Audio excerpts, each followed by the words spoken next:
తెలుగువారి ఆత్మీయ వారధి.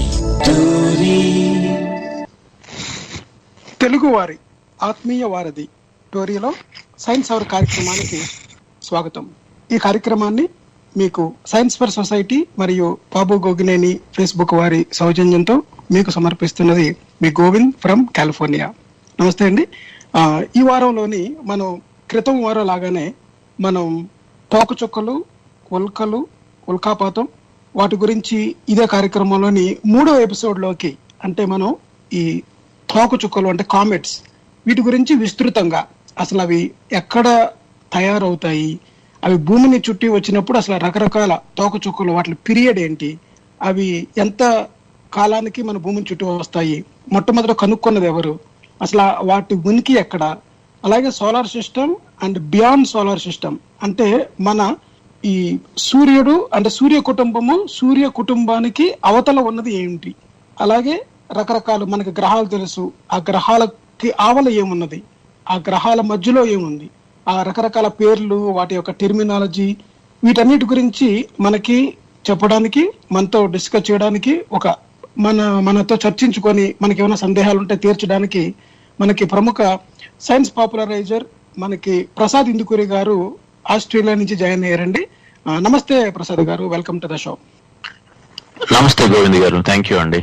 ఓకే ప్రసాద్ గారు, మనకి ఏమైనా శ్రోతలు ఏదైనా ప్రశ్నలు అడగాలి అనుకుంటే మీరు టోరీ లైవ్ కి మీరు స్కైప్ ఐడికి చేయించండి, మీరు కాల్ చేసుకొని వచ్చండి టోరీ లైవ్.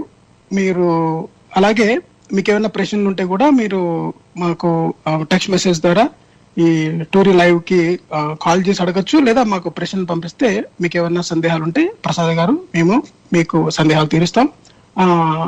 ఇప్పుడు ప్రసాద్ గారు, మనం మొదటి 2 ఎపిసోడ్లోని మనం సోలార్ సిస్టమ్ గురించి, స్పేస్ రాక్స్ గురించి, మీటియర్ షవర్ అన్ని చెప్పుకున్నాం విస్తృతంగా. ఈ తోకచుక్కలు అనేవి మీరు ఒక ఎపిసోడ్ పడుతుంది అని చెప్పారు. అసలు తోకచుక్కలు అసలు అంత విస్తృతంగా చర్చించుకోవాల్సిన అవసరం ఏంటి, దాని గురించి ఒక ఫుల్ ఎపిసోడ్ అంటే 1 hour డిస్కషన్ లోని అసలు ఎంత మీరు దాని గురించి వివరంగా చెప్పగలుగుతారు, వాటి గురించి తెలుసుకోవాల్సిన అవసరం ఏంటి, అసలు రకరకాల తోకచుక్కలు ఏంటి, అసలు వాటి గురించి అట్లా ఫార్మేషన్ ఎలాగవుతుంది సైజెస్ ని బట్టి, దాని గురించి చెప్పుకునే ముందు ముఖ్యంగా మనం ఈ ఖగోళ శాస్త్రానికి ముందు అంటే సైన్స్ అనేది ఎలా ఆవిర్భవమైంది అన్న విషయం తెలుసుకునే ముందు ఒక చిన్న విషయాన్ని ప్రస్తావించదలుచుకున్నాను నేను. అదేంటంటే సైన్స్ అనేది చాలా మంది ఇదంతా సైన్స్ ఎప్పటి నుంచో మాకు తెలుసు, ఇంతకు ముందు సైన్స్ లేదా ఏంటి అన్న ప్రశ్నలు చాలా మంది వేస్తూ ఉంటారు అనమాట. ముఖ్యంగా అసలు సైన్స్ అనేది ఎక్కడ ప్రారంభమైంది అంటే మనకి మొట్టమొదటిసారిగా అసలు సోలార్ సిస్టమ్ లోని అసలు సూర్య గ్రహణం అనేది మొట్టమొదటిసారిగా మనకి థేలిస్ అనే ఒక ఫిలాసఫర్, ఒక తత్వవేత్త దాన్ని మొట్టమొదటిసారిగా ప్రెడిక్ట్ చేశాడు అనమాట హిస్టరీలోని. అది సుమారు అంటే ఎప్పుడు కాలం అంటే అది 585 BC, అంటే మనకి బిఫోర్ కామన్ ఎరా 28 మేలో మొట్టమొదటిసారిగా సూర్య గ్రహణం వస్తుంది అన్నది అతను ప్రెడిక్ట్ చేసి చెప్పగలిగాడు అనమాట. అంటే చుట్టూ ఉన్న మన ప్రకృతి ఏదైతే ఉందో ఈ ప్రకృతిని దాన్ని మనం చూసి ఏ విధమైన దేవతలు కానీ లేకపోతే ఒక అతీతమైన శక్తులు ఏమీ లేకుండా ప్రకృతిగా అధ్యయనం చేసి, అంటే న్యాచురల్ ఫిలాసఫీ అంటారు దీన్ని, అంటే ఏ విధమైన అతీత శక్తుల మీద ఆధారపడకుండా నేచర్ అంటే మన ప్రకృతిలో ఉన్న సహజమైన ధర్మాలని అర్థం చేసుకుంటూ, ఆ అర్థం చేసుకున్న దానిని మనం ఒక మ్యాథమెటికల్ గా మనకున్న అప్పటికి ఉన్న టూల్స్ అంటే ఎక్విప్మెంట్స్ కానీ టూల్స్ కానీ ఏ పరికరాలు ఉన్నాయో వాటితోని అర్థం చేసుకొని అధ్యయనం చేసి చెప్పడం అనేది విజ్ఞాన శాస్త్రానికి మొట్టమొదటి నాంది అనమాట.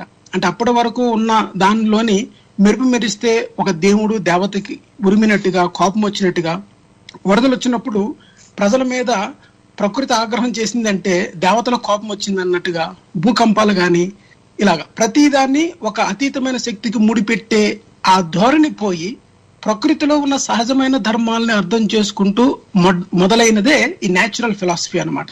అదే సైన్స్ కి నాంది. అక్కడి నుంచి సైన్స్ అనేది ఉద్భవించింది అనమాట, ఒక ప్రత్యేక శాస్త్రంగా రూపుదిద్దుకుంది.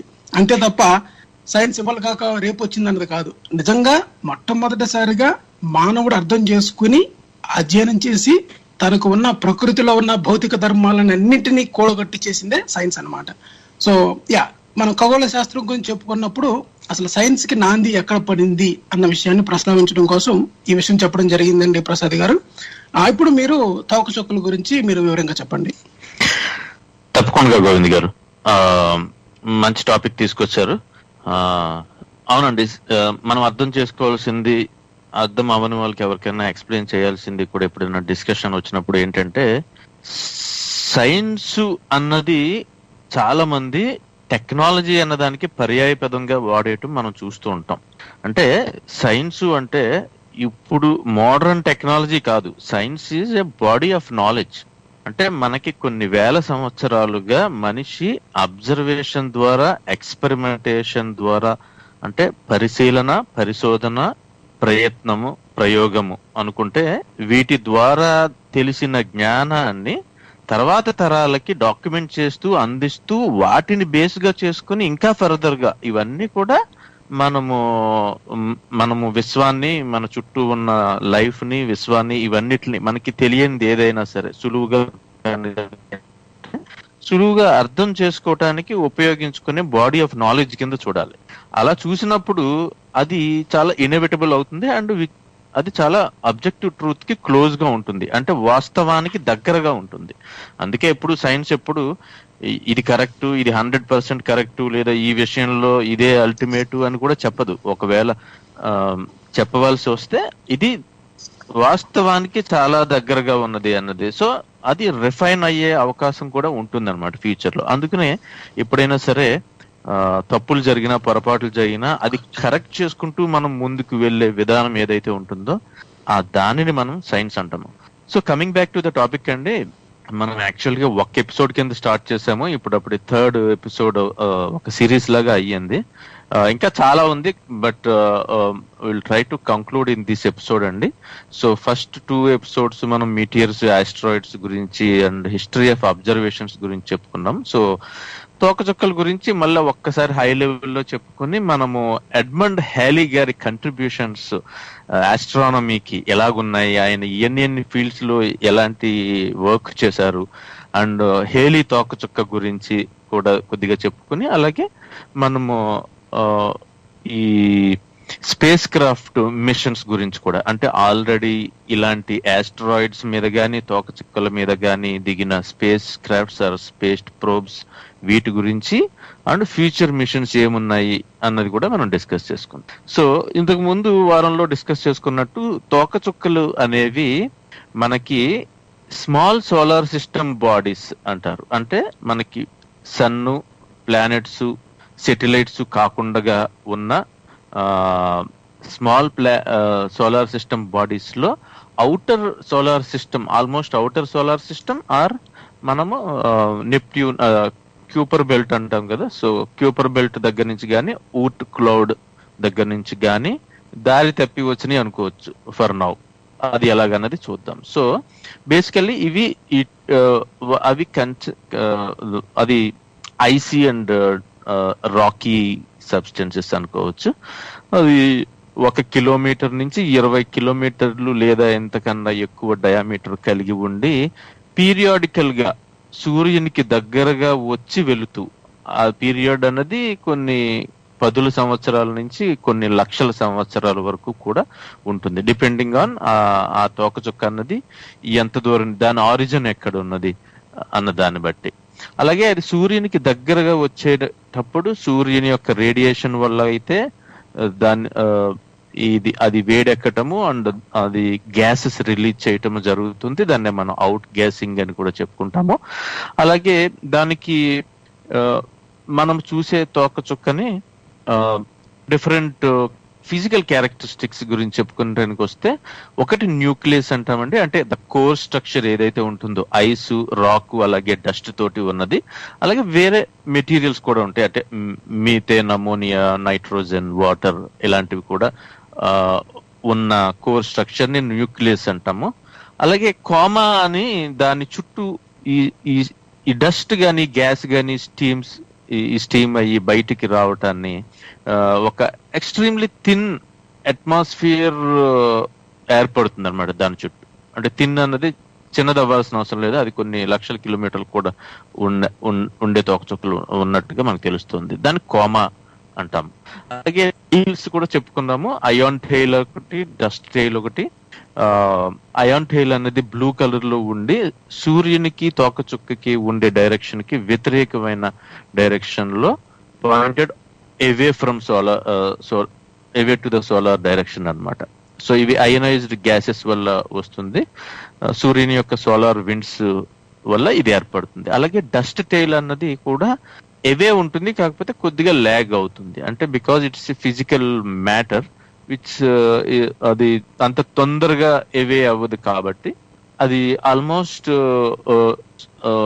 దాని ఆర్బిట్ కి సూర్యుని నుంచి దానికి ఉండే డైరెక్షన్ కి, అంటే సెంట్రిఫ్యూగల్ ఫోర్స్ యాక్ట్ చేసేదానికి మధ్యస్థంగా దానికి అది ఆల్రెడీ వెళ్ళిన మార్గంలో ఉంటుంది. సో 2 తోకలు ఉంటాయి యాక్చువల్ గా క్లియర్ గా చూస్తే, అండ్ 2 కూడా డిఫరెంట్ కలర్స్ లో ఉంటాయి బేస్డ్ ఆన్ అది డస్ట్ టెయిలా అయాన్ టెయిలా అన్న దాన్ని బట్టి.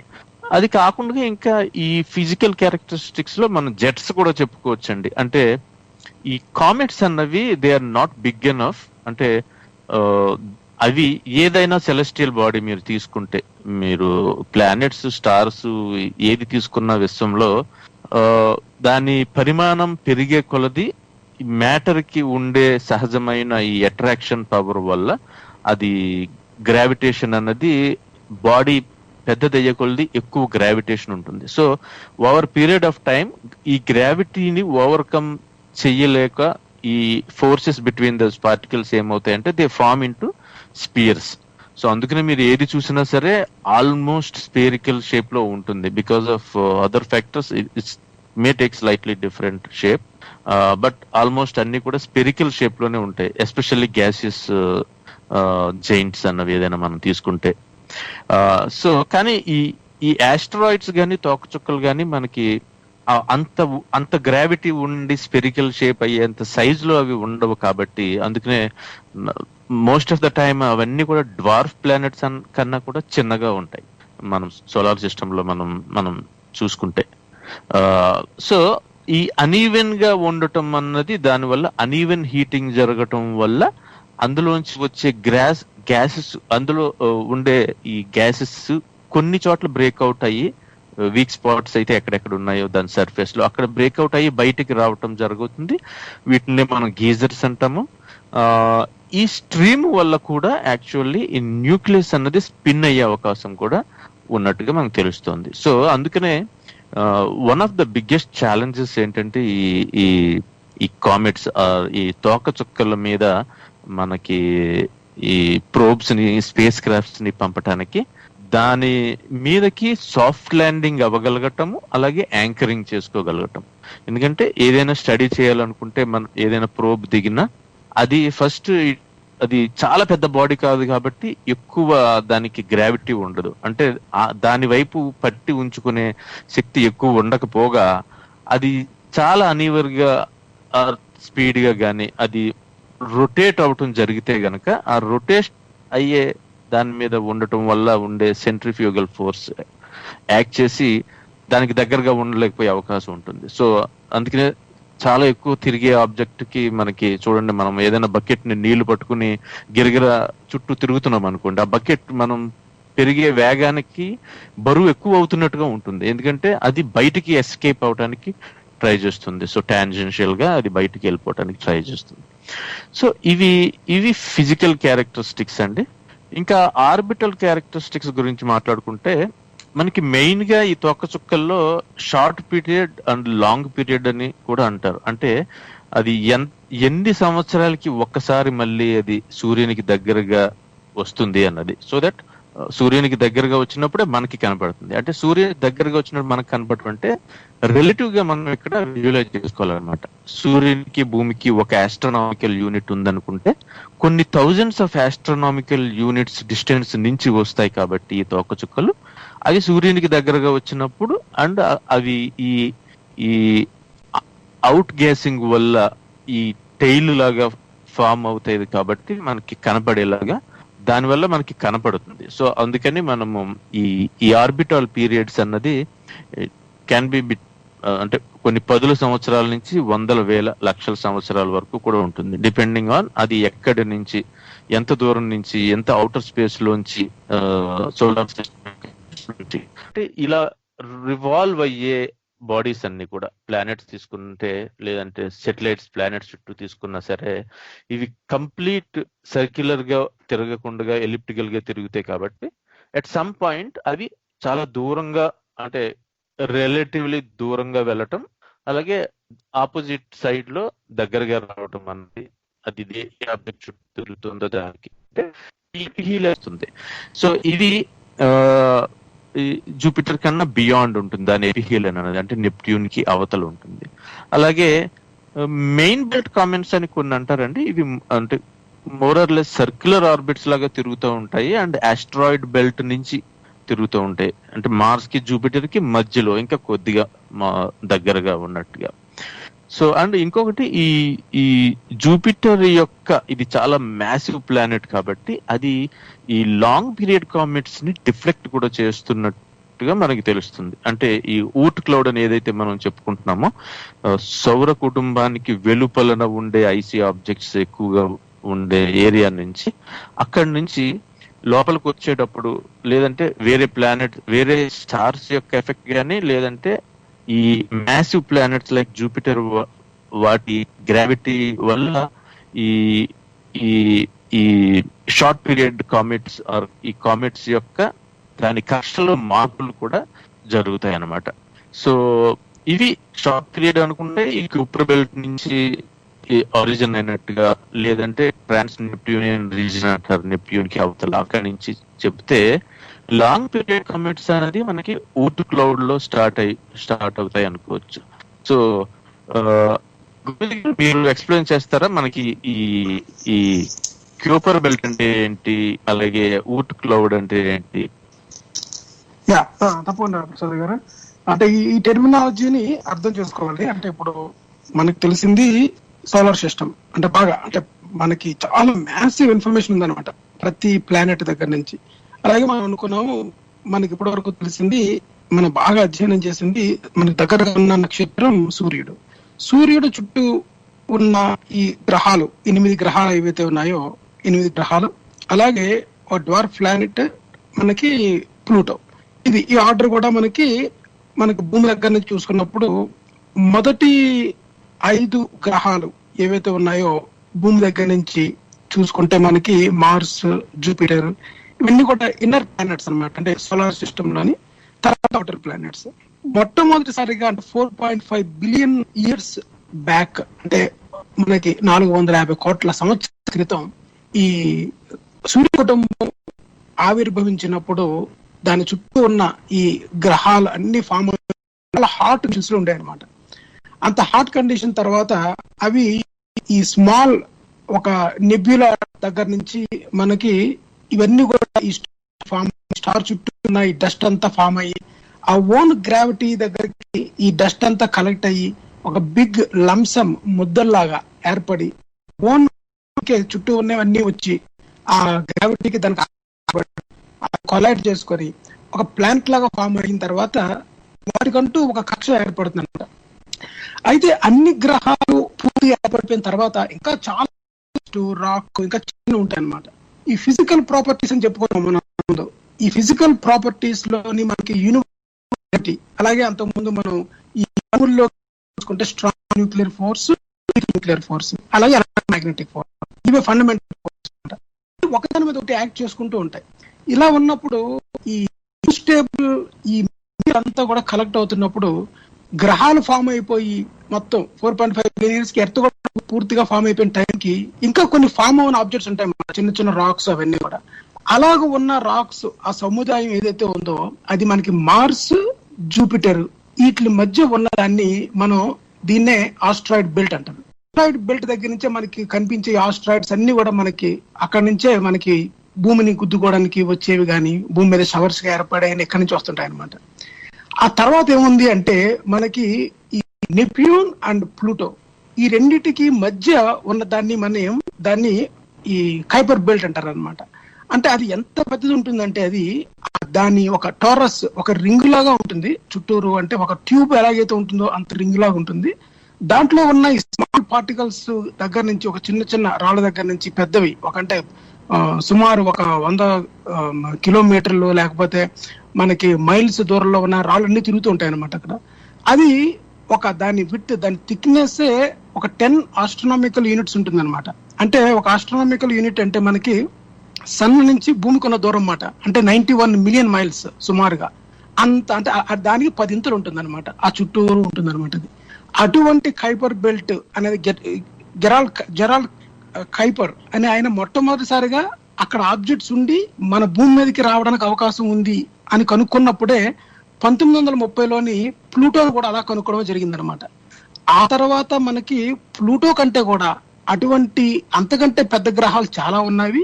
అవన్నీ కూడా ఆ కైపర్ బెల్ట్ అదే రీజియన్ లో తిరుగుతున్నవి అని చూసుకున్న తర్వాత ప్లూటోను కనుక గ్రహం అన్నట్లయితే మిగతావి కూడా గ్రహాలుగా చెప్పవలసి వస్తుందని, అప్పుడు గ్రహం అంటే ఏంటి అని దాని నిర్వచనాన్ని మార్చారనమాట. అంటే ఏదైనా సరే దాని చుట్టుపక్కల ఉన్న కక్షలోని ఇంకో గ్రహం తిరగడానికి వీల్లేదు, లేదా గ్రహము అనబడే అటువంటి సైజు ఉన్న ఆబ్జెక్ట్ తిరగడానికి వీల్లేదు.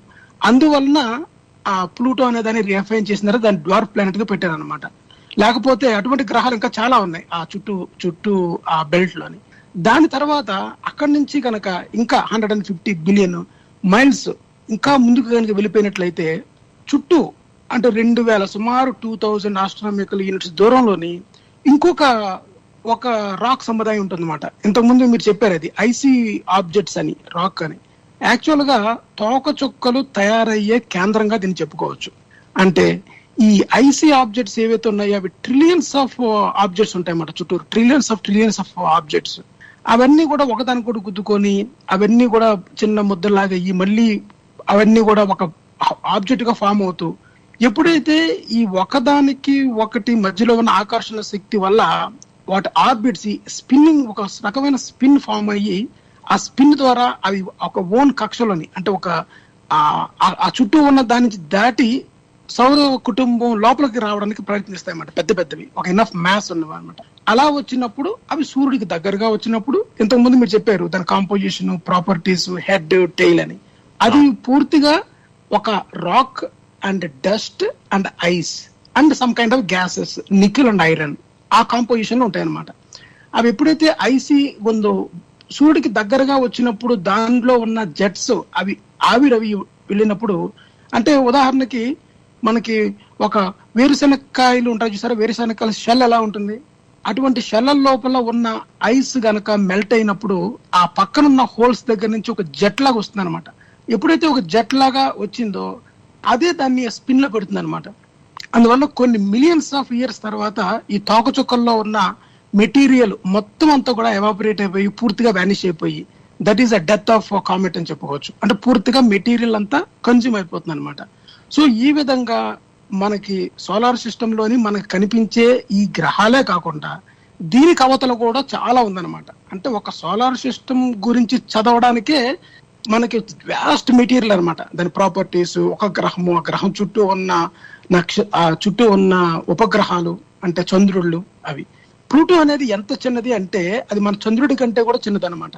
దాన్ని మన గ్రహం అన్నాము అంటే అది ఒక చుట్టూ అప్పటి వరకు ఉన్న దాంట్లో గ్రహం అనాల్సి వచ్చింది, కానీ అంతకంటే పెద్ద గ్రహాలు కూడా చాలా ఉన్నాయన్నమాట. ఈ విషయాన్ని పట్టుకొని చాలా మంది జ్యోతిష్యులు సైన్స్ నమ్మడానికి వీల్లేదండి, వీళ్ళు కాసేపు దాని గ్రహం అంటారు, తర్వాత దాని గ్రహం కాదంటారు. మొన్నటి దాకా ప్లూటోని గ్రహం అన్నారా, ఇప్పుడు చూడండి గ్రహం కాదంటున్నారు. అదే మా పూర్వీకులు అయితే ఫస్ట్ నుంచి రాహువు, కేతువు, ప్లూటో అన్ని గ్రహాల కింద చెప్పుకున్న మా నామగ్రహాలు అంటారు అనమాట. సూర్యుని కూడా ఎందుకు అలా చెప్పుకున్నారు అంటే, ఏదైనా ఎక్కడైనా ఒక మార్పు వచ్చింది అంటే ఆ మార్పుని యాక్సెప్ట్ చేయడం, ఓపెన్ మైండెడ్నెస్ ని ఒక గొప్ప క్వాలిటీగా చెప్పుకోవాలి. అంతే తప్ప దాన్ని ఒక లిమిటేషన్ గా, ఒక ఏదో దాంట్లో ఉన్న ఒక లోపంగా చెప్పకూడదు. ఎందుకు లోపంగా చెప్తారు అంటే, ఒక దాన్ని హైలైట్ చేయాలి అంటే ఇంకో దాన్ని తుక్కిపెట్టి ఉంచాలి గనక.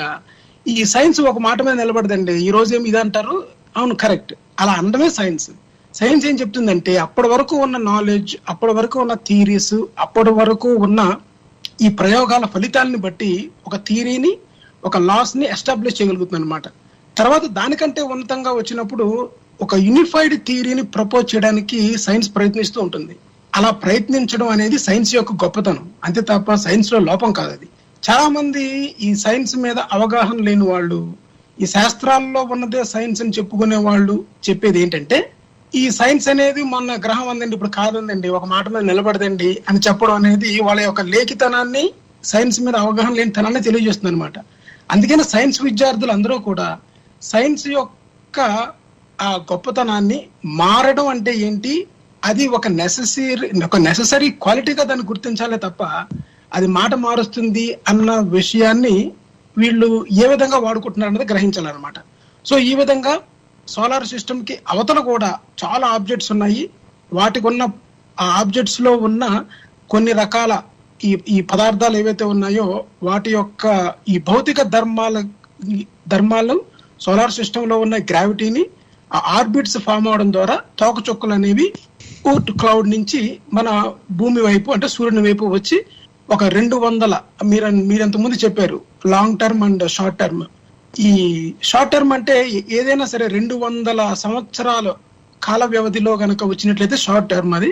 అంతకంటే ఎక్కువ వ్యవధిలో గనక ఉన్నట్లయితే అవి లాంగ్ టర్మ్ అన్నమాట. ఈ యొక్క తోకచుక్కలకి జననం అనేది ఈ ఊర్ట్ క్లౌడ్ లో జరుగుతుందని తెలుసుకోవచ్చు. థ్యాంక్ యూ గోవింద్ గారు.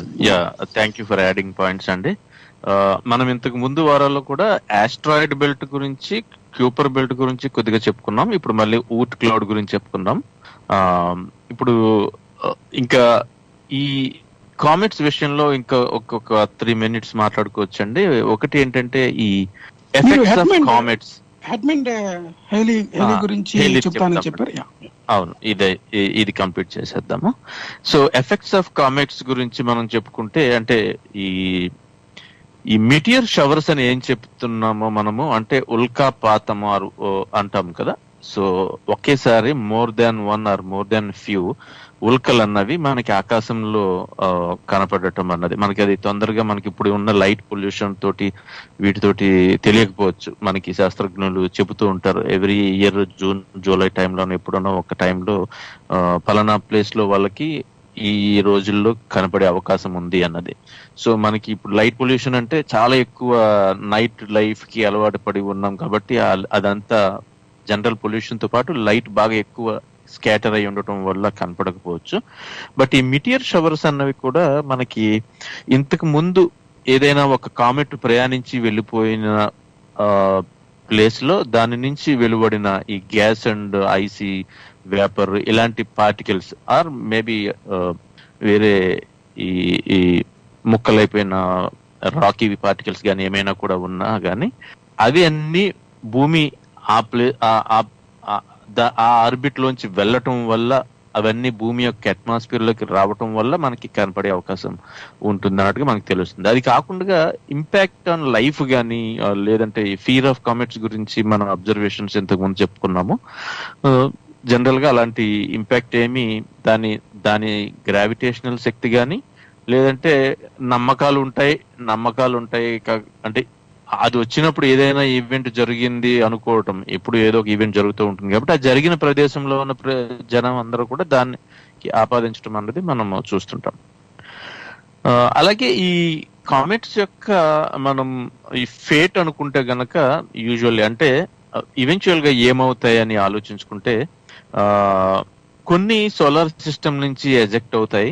అంటే సూర్యుని యొక్క గ్రావిటీ పరిధిలో లేకుండా వెళ్ళిపోవటం అన్నది, ఇది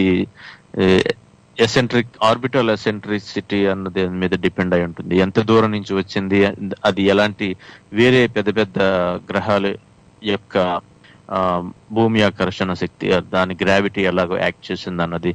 అలాగే కొన్ని ఈ వాలటైల్స్ ఎగ్జాస్షన్ అంటారు, అంటే అందులో ఉన్న ఈ గ్యాసెస్ కానీ మంచు కానీ ఇది అయిపోవటం అన్నది, అంటే మళ్ళీ యాక్చువల్గా పికప్ అవుతుంది అది, but over time it loses its minerals or gases అన్నట్టుగా అలాంటివి. సో అది దాని అలాగే బ్రేకప్ అండ్ కొలిజన్స్ కూడా వేరే వాటి వల్ల, గ్రావిటీ వల్ల కానీ, లేదంటే వేరే ఆబ్జెక్ట్స్ ని కొలైడ్ అవటం కానీ. సో ఏదో ఒక గ్రావిటీలో ఉంటుంది కాబట్టి అది సరైన యాంగిల్లో ఆ బాడీకి ఉన్నప్పుడు దాని చుట్టూ తిరగటమో, దాని గ్రావిటీకి లోన్ అయ్యి కొద్దిగా దశ మార్చుకుని వెళ్ళిపోవటమో, లేదంటే అందులో పడిపోవటమో. మనకి ఏదైనా 3 జరుగుతాయి కాబట్టి ఆ మూడిట్లో ఏదో ఒకటి దానికి అయ్యుండే దాని ఫేట్ మనం అలా చెప్పుకోవచ్చు అనమాట. అలాగే ఈ కామెట్స్ లో కూడా ఇంకా వేరే రకాలు కూడా ఉంటాయండి. అంటే గ్రేట్ కామెట్స్ అంటారు. అంటే లార్జ్ యాక్టివ్ న్యూక్లియస్ ఉండి అది సూర్యునికి చాలా దగ్గరగా రావటం వల్ల అది క్లియర్ గా కనపడటం, బ్రైట్ గా కనపడటం జరిగినప్పుడు ఆల్మోస్ట్ ఎవ్రీ 10 సంవత్సరాలకి ఒక కామెట్ అలా కనపడుతున్నట్టు మనకు తెలుస్తోంది. అలాగే సన్ గ్రేజింగ్ కామెట్స్ అంటారు. అంటే సూర్యునికి చాలా దగ్గరగా వచ్చిన వాటిని అంటారు. అలాగే అన్యూజువల్ కామెట్స్ అని, అంతకు ముందు ప్రెడిక్ట్ చేసిన దానికన్నా వేరేగా దాని అవుట్కమ్ ఉండటం కానీ ఫర్ వేరియస్ ఫ్యాక్టర్స్. అలాగే ఈ సెంటోర్స్ అంటారు. అంటే అవి కామెట్స్ కి ఆస్ట్రాయిడ్స్ కి రెండిటి బిహేవియర్ ని చూపించగలిగేవి. అలాగే కొన్ని లాస్ట్ ఉంటాయి. అంటే మనకి తెలియని రీజన్స్ వల్ల అది మళ్ళీ పీరియాడికల్ గా ఉన్నా సరే అది కంప్లీట్ గా లాస్ట్ అయ్యే అవకాశం కూడా ఉంటుందన్నమాట. కమింగ్ బ్యాక్ టు హేలీ అండి, మనకి చాలా మందికి తెలుస్తుంది. ఆల్మోస్ట్ ఇప్పుడు కనీసం 40s లో ఉన్న వాళ్ళకి కనీసం ఒక టైంలో, అంటే ఐ థింక్ 86 ఆ టైంలో అనుకుంటా, మనకి ఈ హేలీ తోకచుక్క వచ్చింది. హేలీ తోకచుక్క అని అప్పుడు టీవీలో, రేడియోలో, పేపర్లో బాగా చెప్పటం, పబ్లిసైజ్ చేయటం జరిగింది. సో ఇది ఎడ్మండ్ హేలీ అనే ఒక యూకే ఆస్ట్రోనామర్ పేరు మీద పెట్టారండి. యాక్చువల్లీ ఈ ఒక్కదానికి పెట్టారు కానీ ఆయన he has done a lot of contribution for astronomy. మనము చూసుకుంటే ఆయన ఆస్ట్రానమీలోనే కాకుండా ఈ జియో ఫిజిక్స్ లో కానీ, మ్యాథమెటిక్స్ లో కానీ, అలాగే మెటీరియాలజీలో కానీ, ఫిజిక్స్ లో కానీ అండ్ కార్టోగ్రఫీ, ఈ ఇన్ని వివిధమైన ఫీల్డ్స్ లో ఆయన వర్క్ చేయడం జరిగింది. అంటే కార్టోగ్రఫీ అంటే ఫర్ ఎగ్జాంపుల్ మనకి ఈ మ్యాప్స్ ని యాక్యురేట్ గా డెపిక్ట్ చేయటం అనొచ్చు. అలాగే వాతావరణానికి సంబంధించింది మెటీరియాలజీ అనుకున్న, ఆస్ట్రానమీ అండ్ ఖగోళ శాస్త్రం అండ్ జియో ఫిజిక్స్ వీటిలో. సో ఈయన at the age of 22 he got N MA degree from Oxford university and ఆయన at one time he became second astronomer royal in Britain, one of the highest astronomy positions అన్నమాట. So ఈయన actually ఈ mercury transit across sun అన్నది record చేయటం జరిగింది అప్పట్లో, అంటే దాన్ని నోట్ చేయటం.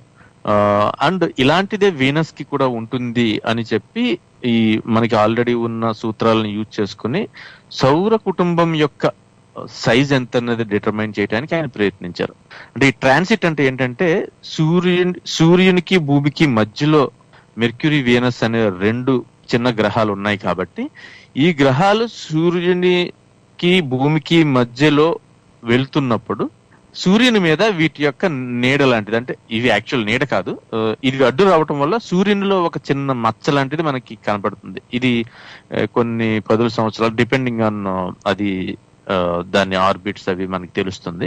సో ఈ ట్రాన్సిట్ అన్నది జరిగినప్పుడు దాన్ని బట్టి ఈ క్యాల్కులేషన్స్ యూజ్ చేసుకుని ఎంత దూరంలో ఉన్నాయి ఇవి అండ్ కెప్లర్స్ లాస్ ని యూజ్ చేసుకుని, ఈ ఆర్బిటల్ మోషన్ యొక్క లాస్ యూజ్ చేసుకుని సౌర కుటుంబం యొక్క డైమెన్షన్స్ ని ఈయన కనుక్కోవడానికి ప్రయత్నించినట్టు మనకు తెలుస్తుంది. అలాగే ఈ హేలీ తోకచుక్క యొక్క, అంటే మనకి ఇప్పుడు హేలీ తోకచుక్కని మనం ఏదైతే పిలుస్తున్నామో దాదాపు అది 500 BC నుంచి, అంటే క్రీస్తు పూర్వం 500 సంవత్సరాలుగా కనీసం దానిని వేరు చోట్ల డాక్యుమెంట్ చేసినట్టుగా, అంటే అది రావటం, దాని గమనాన్ని ఎన్నాళ్ళు ఉంది, ఎక్కడి నుంచి, అంటే మనకి రాసులు ఏదైతే చెప్పుకుంటున్నామో రిఫరెన్స్ సోలార్ ప్లేన్, అంటే కదులుతున్నట్టు మనకి కనపడని బ్యాక్గ్రౌండ్ సోలార్ స్టార్ రిఫరెన్స్, దానికి రిలేటివ్ గా వీటి మూవ్మెంట్ ఎలా ఉన్నదన్నది మనకి ఎర్లీ చైనీస్ దగ్గర నుంచి క్లియర్ గా డాక్యుమెంట్ చేసినవి ఉన్నాయి. కాబట్టి వాటిని యూజ్ చేసుకుని ఈయన ఏం చేశారంటే కొన్ని వాటిల్ని వేరుగా అనిపించినా అది ఒకటేనేమో అని చెప్పి ఆయన బాగా స్టడీ చేస్తే 74 నుంచి 75, 76 ఇయర్స్ కి ఒక్కసారి ఒకటి రిపీట్ అవుతున్నట్టుగా ఆయన చూసి క్యాలిక్యులేషన్స్ చేసిన తర్వాత ఆయన ప్రపోజ్ చేయటం జరిగింది. మళ్ళీ నెక్స్ట్ టైము ఈ పర్టికులర్ తోకచుక్క 1758లో వస్తుంది అని. కానీ ఆయన 1741లోనే at the age of I think 85 years ఆయన చనిపోవటం జరిగిన తర్వాత కూడా ఆయన చెప్పినట్టుగా అది రావటము అండ్ ఆ తోకచుక్కకి హేలీస్ కామెట్ అని పిలవటం అన్నది మనం చూడొచ్చు అనమాట. సో ఈ హేలీ తోకచుక్కే కాకుండా చాలా ఆబ్జెక్ట్స్ కి, ప్లేసెస్ కి, అంటే ఆస్ట్రోనామికల్ సిగ్నిఫికెన్స్ ఉన్న ఆబ్జెక్ట్స్ కి కానీ, కొన్ని మూన్ లో కానీ మార్స్ లో కానీ ఉండే క్రాటర్స్ కి కానీ, అంటే మనకి కనపడే ఎబరేషన్స్ లాగా, అంటే వేరే కామెట్స్ వల్ల, ఆస్ట్రాయిడ్ ఇంపాక్ట్స్ వల్ల ఉన్న షేప్స్ కానీ, అలాగే కొన్ని రీసెర్చ్ స్టేషన్స్, ఫర్ ఎగ్జాంపుల్ మనకి అంటార్క్టికాలో ఉన్న రీసెర్చ్ స్టేషన్ కానీ, అలాగే చాలా చోట్ల ఈ స్ట్రీట్స్ కి, రోడ్స్ కి, స్కూల్స్ కి అండ్ రీసెర్చ్ స్టేషన్స్ కి, ఇన్స్టిట్యూట్స్ కి ఆయన పేరు పెట్టి గౌరవించుకోవటం అన్నది జరిగిందనమాట. సో ఇంకొక మనకి ఇంట్రెస్టింగ్ విషయం ఏంటంటే, ఈ Kepler's laws of planetary motions లో దాని ప్రూఫ్ లో కొన్ని డౌట్స్ ఉంటే ఈయన మనకి న్యూటన్ గారిని కలవటం, ఆయనతో డిస్కస్ చేయటం మనం చూడవచ్చు అనమాట. సో అప్పుడు ఆయనకు తెలుస్తుంది ఏంటంటే న్యూటన్ ఆల్రెడీ అందులో ఉన్న వాటిల్ని, కెప్లర్స్ లాస్ లో ఉన్న వాటిల్ని ఫిక్స్ చేసి కొన్ని రిఫైన్ చేయటం అన్నది, అండ్ అవి యూజ్ చేసి ప్లానటరీ మోషన్స్ ని ఇంకా క్లియర్ గా ఎక్స్ప్లెయిన్ చేయటం అన్నది ఈయనకి తెలిసినప్పుడు హేలీ అడుగుతారు ఆయన్ని, నోట్స్ కావాలి, అబ్జర్వేషన్స్ కావాలి, క్యాలిక్యులేషన్స్ ఇవ్వగలవా అంటే, ఎక్కడ ఉన్నాయో తెలియదు, కనపడలేదు, కాకపోతే మళ్ళీ చేస్తానని Newton he has redone all the calculations and హేలీకి పంపటం అన్నది జరుగుతుంది. అప్పుడు హేలీ గారు వాటిని చూసి చాలా ఇంప్రెస్ అయ్యి హేలీ గారి సొంత డబ్బులతో న్యూటన్ గారి వర్క్ ని పబ్లిష్ చేయటం అన్నది మనకి తెలుస్తుంది. దాన్నే మనకి ఫిలాసఫీ న్యాచురలిస్ ప్రిన్సిపియా మ్యాథమెటికా అని ఏదైతే ఈ రోజు చెప్తున్నామో దానికి ఫండింగ్ కూడా హేలీ గారు చేయటం అన్నది చూడొచ్చు అనమాట.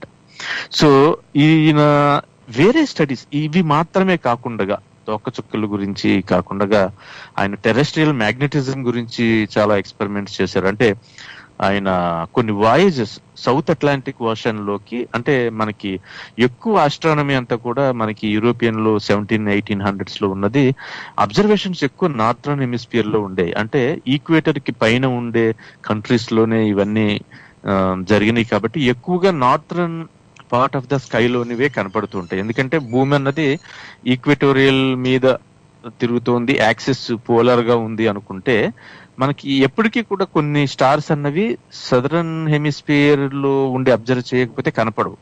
అందుకే మీకు ఇప్పుడు మాకు ఇక్కడ ఆస్ట్రేలియాలో చూస్తే సదరన్ క్రాస్ అని ఒక సెట్ ఆఫ్ 5 stars కనబడుతూ ఉంటాయండి. అది యూజ్ చేసి యాక్చువల్ సౌత్ పోల్ ఎక్కడ అన్నది depending on the time of the day or the month of the year కూడా చెప్పొచ్చు అనమాట. మనకి సింపుల్ గా ఓవర్ కొన్ని ఇయర్స్ లో ఎవాల్వ్ అయిన మెథడ్స్ ఉన్నాయి ఇక్కడ. చాలా సింపుల్ గా అది జస్ట్ ఆ డైరెక్షన్, ఆ క్రాస్ లో ఏదైతే నిలువు గీత అనుకుంటాం దాన్ని ఎక్స్టెండ్ చేస్తే ఎక్కడ మనకి మీట్ అవుతుందో ఇంత దూరంలో అక్కడే పోల్ ఉంది అన్నట్టుగా చెప్తాం. సో ఇవన్నీ ఆయన ఈ స్టార్ మ్యాప్స్ ని ఎక్స్టెండ్ చేయడానికి, అంటే అంతకు ముందు ఉండే మనకి తెలిసిన స్టార్స్ ని ఐడెంటిఫై చేయటం అన్నది మ్యాప్స్ మీద, అండ్ సదరన్ హెమిస్ఫియర్ కి ఆయన ఎక్స్టెండ్ చేయడానికి కూడా, అండ్ టెరెస్ట్రియల్ మ్యాగ్నెటిజం మీద, సన్ స్పాట్స్ మీద వర్క్ చేశారు. అలాగే ఈ మ్యాగ్నెటిక్ నీడిల్స్ మీద వర్క్ చేశారు, and proper motion of fix stars కూడా మారుతాయి లాంగ్ టర్మ్ లో, స్లో కొద్దిగా చేంజెస్ ఉంటాయి. ఎలాంటి చేంజ్ అనేది, అంటే ఇది సూర్య కేంద్రంగా, అంటే సౌర కుటుంబం యొక్క సెంటర్ ఆఫ్ మాస్ నుంచి చూసినప్పుడు వీటి మధ్యన చేంజెస్ ఎలా ఉంటాయి అన్నది చేయటం. అలాగే ఆయన ఈ సదరన్ హెమిస్ఫియర్ లో ఈ స్టార్స్ ని అబ్జర్వ్ చేసినప్పుడు ఆయన ఒక రీసెర్చ్ అంతా కూడా పబ్లిష్ చేయడం జరుగుతుంది. కెటలాగస్ స్టెల్లరం ఆస్ట్రేలియం అని ఒక 341 సదరన్ స్టార్స్ గురించి ఆయన డాక్యుమెంట్ చేయటం. చూడండి, ఈయన 1600 సంవత్సరంలోనే ఆస్ట్రేలియం అన్న పదం వాడారు. యాక్చువల్లీ ఆ పదం అన్నది 1800లోకి గాని మనకి పేరు పెట్టలేదు. అంటే దాని మీనింగ్ సదరన్ ల్యాండ్ అని అనుకోవచ్చు, సదరన్ స్టార్ ఇది. అలాగే ఈ ట్రేడ్ విండ్స్ మీద, అంటే ఈక్వేటర్ ప్రదేశంలో తూర్పు నుంచి పశ్చిమానికి వెళ్లే ఈ ఈ గాలులు కానీ అవి వెదర్లో సూర్యుని యొక్క వేడి వల్ల వస్తాయని గమనించడం, అలాగే వెదర్ చార్ట్స్ ని వేయటం అన్నది. అంటే ఇప్పుడు ఇన్ఫర్మేషన్ విజువలైజేషన్ కి ఇప్పటికీ కూడా కొన్ని వాటిల్లో వాడుకునే రిప్రజెంటేషన్స్ ఆయన వెదర్ చార్ట్స్ అవి అప్పుడే చేసినట్టుగా మనకి ఆయన వర్క్ గురించి చూస్తే తెలుస్తుంది అనమాట.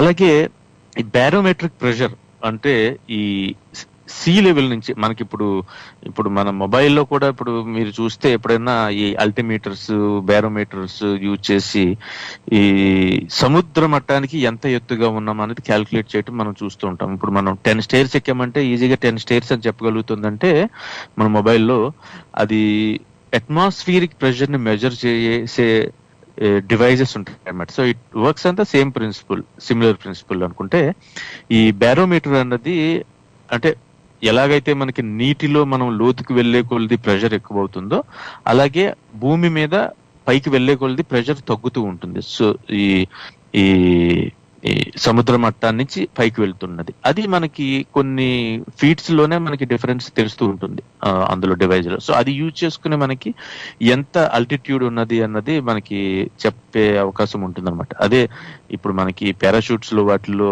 ఆటోమేటిక్ డిప్లాయ్మెంట్స్ కూడా ఉంటాయి. అవి కూడా I think they use the similar principle. Altitude ని బట్టి ఒకవేళ దూకిన వ్యక్తి ఏమైనా పాస్ అవుట్ అవటం కానీ స్పృహ కోల్పోవటం జరిగితే ఆటోమేటిక్ గా అవి డిపెండింగ్ ఆన్ ఎంత స్పీడ్ లో ఎంత ఎత్తులో వస్తున్నారో చూసుకుని అవి యూజింగ్ ఆర్టిఫిషియల్ ఇంటెలిజెన్స్ అండ్ అవి విచ్చుకోవటం అన్నది మనము మోడర్న్ టెక్నాలజీలో యూజ్ చేయడం కూడా చూస్తాం అనమాట.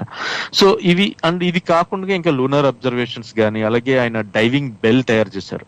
అంటే అండర్ వాటర్ వెళ్ళటానికి గాలిని పట్టి ఉంచేలా ఒక బరువైన వస్తువు ఏదైనా గుండ్రని వస్తువు లాంటిది మనకి పెద్ద వెజల్ అనుకుంటే మనకి లియోనార్డో గారి డ్రాయింగ్స్ లో కూడా ఉంటాయి యాక్చువల్ గా. సో అలాంటి ఆయన తయారు చేయటం అలాగే అప్ టు 4 hours ఆయన ఈ వాటర్ లో దిగి ఉండి ఎక్స్పెరిమెంట్స్ ఇవన్నీ చేశారనమాట. సో అందుకనే మీకు one of the first documented case of barotrauma ఆయనకు వచ్చినట్టుగా తెలుస్తుంది మిడిల్ ఇయర్ కి. అంటే మన అట్మాస్ఫియర్ ప్రెషర్ కి మన ఒంటిలో ఉండే ప్రెషర్ కి ఉండే ఎక్స్ట్రీమ్ డిఫరెన్స్ వల్ల ఈ మన బాడీలో ఉండే టిష్యూస్ అవి డ్యామేజ్ అవ్వటం అన్నది అది మెయిన్ మనకి most vulnerable and exposed one is మనకి చెవులో ఉంటుంది. కాబట్టి మిడిల్ ఇయర్ లో ఆయనకి బ్యారోట్రామా అన్నది వచ్చినట్టుగా కూడా మనకి తెలుస్తుంది.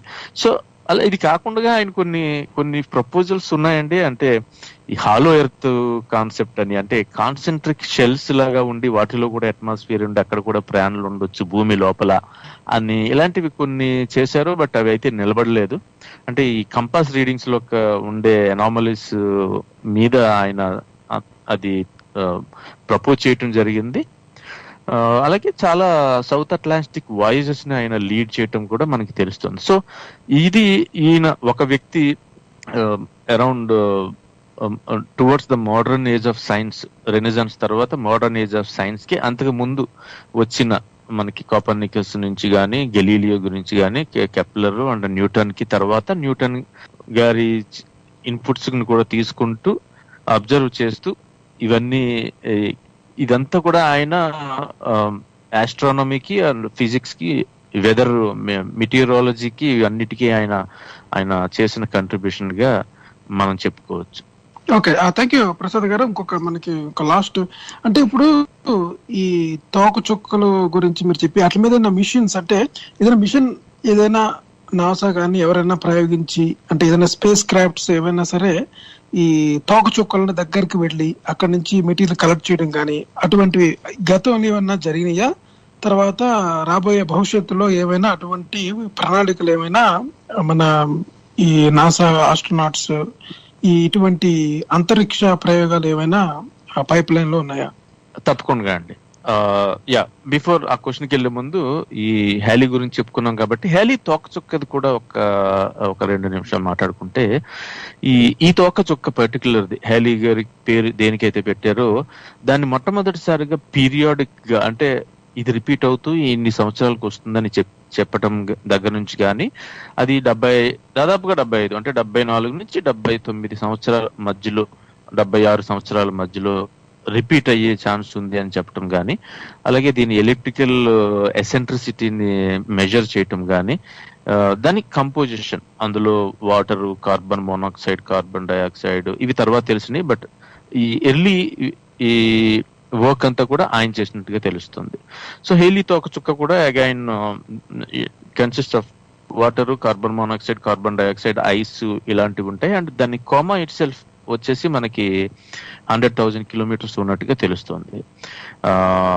ఇది నెక్స్ట్ రిటర్న్ యాజ్ మనం చెప్పుకున్నట్టు 2061 July towards the end of July మనకి వస్తున్నట్టుగా తెలుస్తుంది. ఇకపోతే మీరు చెప్పినట్టు ఈ స్పేస్ క్రాఫ్ట్ మిషన్స్ గురించి మనం డిస్కస్ చేసుకోవాలనుకుంటే, స్పేస్ క్రాఫ్ట్ మిషన్స్ అంటే మనము ఈ వేరే గ్రహాల మీదకి లేదంటే ఉపగ్రహాల మీదకి కాకుండా ఈ స్పేస్ రాక్స్ అని మనం ఏదైతే చెప్తున్నామో స్మాల్ సోలార్ సిస్టమ్ బాడీస్ మీదకి, వాటి మీదకి మనకి పాస్ట్ లో వెళ్ళామండి. అట్లీస్ట్ 90s నుంచి మనము చెప్పుకుంటే 16 మైనర్ ప్లానెట్స్ మీదకి మనము స్పేస్ క్రాఫ్ట్స్ ని, స్పేస్ ప్రోబ్స్ ని పంపటం అన్నది జరిగింది. సో ముందు మైనర్ ప్లానెట్స్ అంటే ఈ ఆస్ట్రాయిడ్స్, డ్వార్ఫ్ ప్లానెట్స్, ఈ క్యూపర్ బెల్ట్ లో ఉండే ఆబ్జెక్ట్స్, ఇవన్నిటిని మనం లెక్కేసుకుంటే గనక, సో మోస్ట్ ఆఫ్ దీస్ ఇవి ఫ్లై బైస్ కింద మనం చూడాలి. ఎందుకంటే మనకి డైరెక్ట్ గా దాని మీద దిగటము అన్నది అవి కూడా ఉన్నాయి. అది కాకుండా ఎక్కువ ఏంటంటే దాన్ని అబ్జర్వ్ చేయగలిగేంత దగ్గరగా ప్రయాణించటము, దాని చుట్టూ తిరిగి మళ్ళీ కోర్స్ మార్చుకుని వెళ్ళటము, వీటి మీద డిపెండ్ అయ్యి చూస్తే మనకి దాదాపుగా 16 మైనర్ ప్లానెట్స్ ని అలాగా విజిట్ చేసినట్టుగా. విజిట్ అన్నది ఇక్కడ need not be landing on దాని మీద అనమాట అనుకుంటే. సో ఇందులో మొట్టమొదటిది మెయిన్ వచ్చేసి మనకి ఈ డ్వార్ఫ్ ప్లానెట్స్ అని ఏదైతే సెరస్ అని ఏదైతే చెప్తున్నామో, ఇది యాక్చువల్లీ లార్జెస్ట్ ఆస్ట్రాయిడ్ కింద మనం ఏదైతే చెప్తున్నామో, దాదాపు ఐ థింక్ అది 930 కిలోమీటర్ల ఎంతో వ్యాసార్థం ఉన్నట్టుగా మనకు తెలుస్తుంది. సో అంటే యావరేజ్ లో, ఎందుకంటే ఇవన్నీ అంటే సెరేస్ కొద్దిగా స్పెరికల్ గా ఉంటుంది, బట్ చాలా మటుకు చిన్న ఆబ్జెక్ట్స్ ఏవి కూడా స్పెరికల్ గా ఉండవు. కాబట్టి మనం ఏదైనా నెంబర్ చెప్పినా అది యావరేజ్ నెంబర్ కింద తీసుకోవాలంటే దాని కేంద్రం నుంచి, సెంటర్ ఆఫ్ మాస్ నుంచి ఎంత దూరంలో ఉన్నది అన్నది డిపెండ్స్ ఆన్ మనం ఎక్కడి నుంచి చూస్తున్నాం అనేది మారిపోతుంది. కాబట్టి అలాగే ఇది ఫస్ట్ క్లోజ్అప్ పిక్చర్ డిసెంబర్ 2014లో ఈ సెరెస్ అన్నదానికి తీసినట్టుగా మనకి తెలుస్తుంది. దాని ఆర్బిట్ లోకి మార్చి 2015లో వెళ్ళినట్టుగా. సో ఇది కాకుండా అంటే ఇది ఆస్ట్రాయిడ్, ఇలాంటివి ఒక 3 వేరే ఆస్ట్రాయిడ్ని కూడా ఒక 1,00,000 కిలోమీటర్ల దూరం నుంచి పాస్ అయినట్టుగా మనకు తెలుస్తుంది. దాన్ని మనం విజిట్ అని అనుకుంటే 2685 మెసర్స్ కి అని ఒకటి ఉందండి. అది కెసినీ అన్నది మనకి 2000 సంవత్సరంలో 16 లక్షల కిలోమీటర్ల దగ్గర నుంచి ప్రయాణించినట్టుగా. అలాగే 307 నైకీ అన్నది పయనీర్ 10 అన్నది 1972లో విజిట్ చేసినట్టుగా. కాకపోతే అది 8.8 మిలియన్ల కిలోమీటర్ల దూరం నుంచి. అలాగే హబుల్ స్పేస్ టెలిస్కోప్ కూడా ఈ చాలా ఆస్ట్రాయిడ్స్ ని ఇమేజ్ చేసినట్టుగా మనకి తెలుస్తుంది. ఇది మైనర్ ప్లానెట్స్ అయితే. ఇక మీరు అన్నట్టు కామెట్స్ విషయంకి వస్తే గనక దాదాపుగా 9 స్పేస్ క్రాఫ్ట్స్ విజిట్ చేసినట్టుగా మనం చూడొచ్చండి. ఇందులో ఫ్లై బైస్ ఉంటాయి, అంటే దాని దగ్గర నుంచి వెళ్తూ చూడటం, లేదంటే డిస్టెంట్ ఫ్లై బైస్, అంటే అంత క్లియర్ గా దగ్గర నుంచి కాకపోయినా అబ్జర్వ్ చేయగలిగేంత, కనీసం దాని దూరం నుంచి కొద్దిగా స్టడీ చేయగలిగేంత దూరం వెళ్ళటం, లేదంటే ల్యాండ్ అవ్వటం. సో ఇందులో ప్రఖ్యాత మొట్టమొదటిగా మనం one of the first fly bys ఏది చెప్పుకోవచ్చు అంటే గీకో బిన్నీ జిన్నర్ అన్నది 1985లో వెళ్ళటం అన్నది. అండ్ అలాగే ఈ హేలీ తోకచుక్క ఏది చెప్పుకున్నామో అది 86 టైంలో మనకి వేగా 1, వేగా 2, సుసి, సకిగేక్ అండ్ గియాటో అని కొన్ని స్పేస్ క్రాఫ్ట్స్ దాన్ని స్టడీ చేయడానికి ప్రయోగించినట్టుగా మనకి తెలుస్తుంది. అలాగే ఫస్ట్ డైరెక్ట్ ఇమేజెస్ ని మనకి గియాటో అన్న దాని ద్వారా, అంటే ఆ కామెట్ యొక్క న్యూక్లియస్ ని ఫోటోగ్రాఫ్ చేసినట్టుగా మనకి తెలుస్తుంది. అది కాకుండా ఒక మోస్ట్ రీసెంట్ గా కొద్దిగా ఎర్లీ 2000s లో అయితే టెంపుల్ 1 అనే కామెట్ ని మన డీప్ ఇంపాక్ట్ అన్నది 2005లో ఒక ఇంపాక్టర్ ని పంపటము, అలాగే అయితే అలాగే ఇది ఫస్ట్ ల్యాండింగ్ అని కూడా మనం చెప్పుకోవచ్చు. ఒక కామెట్ మీద ఒక మానవ నిర్మితమైన స్పేస్ క్రాఫ్ట్ అన్నది దిగటం అన్నది. అండ్ దాని తర్వాత స్టార్డస్ట్ అని ఇంకొకటి యాక్చువల్ గా ఈ ఫస్ట్ ఇంపాక్ట్ యొక్క క్రేటర్ ని కూడా ఇమేజ్ చేయటం అన్నది కూడా మనకి తెలుస్తుంది. అలాగే మోస్ట్ రీసెంట్ గా అనుకుంటే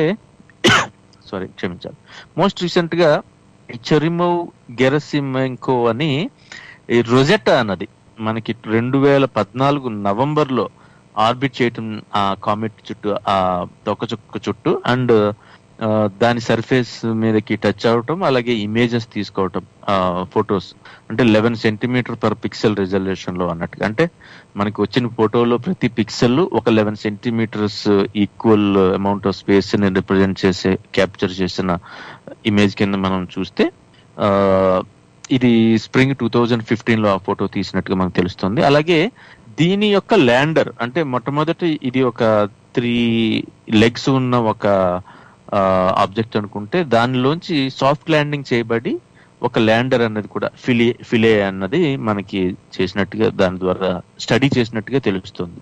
సో ఇక్కడ స్టడీ అంటే మనకి యాక్చువల్లీ ఈ రొజెట్టా అన్నది చాలా అడ్వాన్స్డ్ అనమాట ఇప్పటి వరకు ఉన్న దాంట్లో. అంటే చాలా సిగ్నిఫికెంట్ కూడా, ఎందుకంటే అది ల్యాండ్ అయిన తర్వాత దాని టెంపరేచర్ కానీ, అలాగే అక్కడ ఉండే డస్ట్ పార్టికల్స్ ని అబ్జర్వ్ చేసి క్యాప్చర్ చేసుకునే విధానం కానీ, అలాగే ఈ రాక్స్ ని మినరల్స్ ని మండించి దాని ద్వారా వచ్చిన గ్యాసెస్ ద్వారా అందులో ఉండే కంపోజిషన్ ని తెలుసుకునే ప్రయత్నం చేయటం అయితే, అలాగే మ్యాగ్నెటిక్ ఫీల్డ్స్ ఏమైనా ఉన్నాయా, ఈ సెస్మిక్ యాక్టివిటీ ఎలాగుంది, అలాగే దానికి ఉండే 3 కాళ్ళకి కూడా మధ్యలో ఒకదాని నుంచి ఇంకొక దానికి వేవ్స్ పంపుతూ అందులో ఉండే అక్కడ ఇంటర్నల్ కోర్ లో గానీ, between all over top surface లో ఉండే ఈ కంపోజిషన్ గానీ, వీటి గురించి స్టడీ చేయటం అన్నది కూడా మనం చూడవచ్చు అనమాట. అలాగే దీంట్లో అంటే ఛాలెంజింగ్, ఇది అంత ఈజీ కూడా కాదు, ఎందుకంటే ఈ కామెట్స్ అన్నవే చాలా దూరంలో ఉంటాయి. And at the same time ఈ యాంకరింగ్, ఈ టెక్నాలజీ అంతా కూడా వితౌట్ ఎనీ హ్యూమన్ ఇంటర్వెన్షన్ జరగాలి. సో అది దాని మీదకి వచ్చినప్పుడు గ్రౌండ్ కి ప్యారలల్ గా ఉండేలా చూసుకోవటం దగ్గర నుంచి, అది డ్రిల్ చేసుకోవటం దగ్గర నుంచి, అంటే పట్టి ఉంచేలాగా కదలకుండా, అండ్ దాని నుంచి మళ్ళీ ల్యాండర్ ని దింపటం, ఇదంతా కూడా అనమాట. సో చాలా ఛాలెంజెస్ ఉన్నా గానీ మనము కనీసం కొన్ని పదుల మైనర్ ప్లానెట్స్ ని కానీ, అంటే ఆస్ట్రాయిడ్స్ ని, వాటిని కానీ, కామెట్స్ ని కానీ మనము విజిట్ చేసినట్టుగా మనకు తెలుస్తోంది. ఇది కాకుండా ఇప్పుడు మనకి స్పేస్ క్రాఫ్ట్ ని కామెట్ విజిట్ చేయడం కూడా ఒక గమ్మత్తుగా మనం చర్చించుకోవచ్చు. అంటే అక్టోబర్ 2014లో C2013A1 అనే ఒక కామెట్ మార్స్ కి అతి దగ్గరగా రావటం అన్నది జరిగింది. దాదాపుగా 130,000 కిలోమీటర్ల దగ్గరికి రావటం అన్నది. సో అది ఆస్ట్రోనామికల్ డిస్టెన్సెస్ లో మాట్లాడితే చాలా దగ్గరగా వచ్చినట్టు అనమాట. సో అప్పటికి మనకి ఈ మార్స్ దగ్గర కొన్ని యాక్టివ్ స్పేస్ క్రాఫ్ట్ ఉన్నాయి, వాటికి ప్రమాదం కలిగేంత దగ్గరగా వచ్చినట్టుగా మనం చెప్పుకోవచ్చు. 2001 మార్స్ ఒడిసీ గానీ, అలాగే మార్స్ ఎక్స్ప్రెస్, మ్యావ్స్ orbiter mission, reconnaissance orbiter, exploration rover opportunity గానీ, అంటే సర్ఫేస్ మీద ఉన్నవి, అలాగే సైన్స్ లాబొరేటరీ క్యూరియాసిటీ అన్నది సర్ఫేస్ మీద ఉన్నది, ఇది కూడా. సో ఇవన్నీ దగ్గరకి తోకచుక్క దగ్గరకు రావటం అన్నది కూడా మనము చూసుకోవచ్చు అనమాట. సో అలాగే చివరికి వచ్చేస్తున్నాము. ఇంకా ఫ్యూచర్ లో ప్లాన్ చేసినవి ఉన్నాయండి. నాసా వాళ్ళదైతే ఒక ల్యూసీ స్పేస్ క్రాఫ్ట్ అనేది ఉంది. అది జూపిటర్ ట్రాజన్స్ ని విజిట్ చేసేలాగా స్కెడ్యూల్ చేయడం జరిగింది. ఇది 2025 నుంచి 33 మధ్యలో జరుగుతుంది. అంటే జూపిటర్ ట్రాజన్ అంటే క్విక్ గా చెప్పాలంటే మనకి ఈ ఇంతకు ముందు చెప్పుకున్న ఈ ఆస్ట్రాయిడ్ బెల్ట్ గానీ, క్యూపర్ బెల్ట్ గానీ, ఈ ఓట్ క్లౌడ్ గానీ చెప్పాం. అంటే సౌర కుటుంబంలో నక్షత్రాలు, సూర్యుడు, గ్రహాలు, ఉపగ్రహాలు కాకుండా ఈ మీటియర్స్, ఈ ఆస్ట్రాయిడ్స్, కామెట్స్ కాకుండా కూడా కొన్ని సూర్యుని చుట్టూ తిరిగేవి ఉన్నాయి. అవి ఏంటంటే జూపిటర్ ట్రాజన్స్ అంటారు మనకి. అంటే ఈ జూపిటర్ కి, సూర్యునికి ఈ జూపిటర్ ఆల్మోస్ట్ జూపిటర్ ఆర్బిట్ లోనే కొద్దిగా స్లైట్లీ డీవియేట్ అవుతుంది ఒక చోట. ఆల్మోస్ట్ జూపిటర్ ఆర్బిట్ లోనే జూపిటర్ కి ముందు వెనక కూడా అదే ఆర్బిట్ లో ప్రయాణించే కొన్ని గ్రూప్ ఆఫ్ ఆబ్జెక్ట్స్ అన్నమాట. ఇవి ఎప్పుడు కూడా జూపిటర్ నుంచి ఆబ్జెక్ట్ నుంచి సూర్యునికి మధ్యలో దాదాపుగా ఐ థింక్ 60 డిగ్రీల కోణంలో ఉండేలాగా అంత దూరంలో ఉండటం అనేది మనం గమనిస్తాం. ఇవన్నీ కూడా లాగ్రేంజ్ పాయింట్స్ అంటారండి. ఇవి L4 అండ్ L5 అంటారు. అంటే ఇది పిక్టోరియల్ గా మనకి చూస్తే అర్థమవుతుంది ఇంకా ఈజీగా. సో ఇవి కూడా ఈ ఆబ్జెక్ట్స్ ని కూడా మనం స్టడీ చేయడానికి అనేది పంపటం జరుగుతుంది. అది ఎలాగొచ్చినవి అవన్నీ మనకి చాలా పెద్ద కాన్సెప్ట్. బట్ చెప్పేది సో దాదాపుగా ఒక 10 వరకు మైనర్ ప్లానెట్స్ మీదకి గానీ ఈ జూపిటర్ ట్రోజన్స్ మీదకి కానీ మనము ప్లాన్ చేస్తున్నట్టుగా మనకి ఫ్యూచర్ ఉన్నాయన్నమాట. థ్యాంక్ యూ ప్రసాద్ గారు. మనం చివరికి వచ్చేసామండి. Thanks a lot. అంటే మనం చాలా చక్కగా వివరంగా ఈ తోకచుక్కల గురించి చాలా క్షుణ్ణంగా పరిశీలించి చేశారు. Thank you very much. మీరు ఆ పరిశోధన చేసి మీరు బాగా స్టడీ చేసి అంతా రీసెర్చ్ చేసి అన్ని విషయాలు చెప్పినందుకు. దీంతో మనకి ఇంకా ఈ ఎపిసోడ్ కంప్లీట్ అయిపోయిందండి. ఈ సిరీస్ స్పేస్ రాక్స్. మనం వచ్చే వారం మళ్ళీ ఇంకొక సరికొత్త టాపిక్ తోనే మీ ముందుంటాం. అంతవరకు సెలవు. Thank you very much.